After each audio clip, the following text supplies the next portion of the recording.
आज जस्ट विचारच करत होते की तेवढ्यातच आला मित्राचा कॉल. मित्र म्हटला की चल यात्रेला जाऊ. तर मग काय, सर्वात आधी केली फटाफट तयारी आणि निघालं शूज घालायला. तर शूज घालायला गेलं ते चिंगरू शूज घेऊन परे. तर मग काय, आपण तिला पण चॉकलेटचा बहाणा दिला. तर आम्ही होते 4 जण आणि गाडी होती एक. तर मग एक मित्राला पाठवलं दुसऱ्याच्या गाडीवर आणि आम्ही 3 जण झाले एका गाडीवर. पुढच्याच गावात जाऊन सर्वात आधी टाकलं पेट्रोल आणि मित्राकडे गेला तर मित्र होता चिमगांडीगिरी करत. मग आपण निघले सीधा यात्रेला. तर मग थोड्याच वेळात आपण येऊन पोहोचलो यात्रेवाल्या गावात. रस्त्यानं होती लय गर्दी. तर मग आपण म्हटलं ही गर्दी कायची होय? तर समोर जाऊन बघलं तर होती पालखी जात. तर मग आपण काय तिचं पण दर्शन केलं आणि सीधा निघलं यात्रेत. तर यात्रेत जाता जाता होता रस्ता खतरनाक वाला ऑफ रोडिंग. तर हेच ऑफ रोडिंग करत आपण पोहोचले यात्रेत. तर सर्वात आधी आपण गाडी पार्क केली आणि हे चेकपोस्ट पार करून गेले आपण यात्रेत. तर यात्रा एन्जॉय करत सर्वात आधी आपण गेले मंदिराच्या गेटपर्यंत. मग इथं थोडंसं पायऱ्या येऊन आपण पोहोचले सीधा मंदिरापाशी आणि सर्वात आधी केले दर्शन. आणि मागच्या साईडला होता भगवतचा कार्यक्रम आणि संगीतचं. तर मग आपण पण थोडंसं ऐकलं आणि मग आपल्याला आला कंटाळ. तर मग आपण आले खाली ज्यूस प्यायला. तर सर्वात आधी ज्यूस पिऊन मस्त आपण यात्रा एन्जॉय करून अजून वापस गेलो तिथं.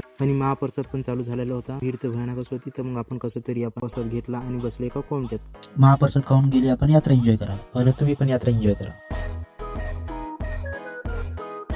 आपला यात्रा एन्जॉय करणं झाला आणि आता आपण चालले घराकडे. तर आता आपण आले घरी. आता आजच्या व्हिडिओमध्ये बस एवढंच. अशाच व्हिडिओसाठी नक्की फॉलो करा.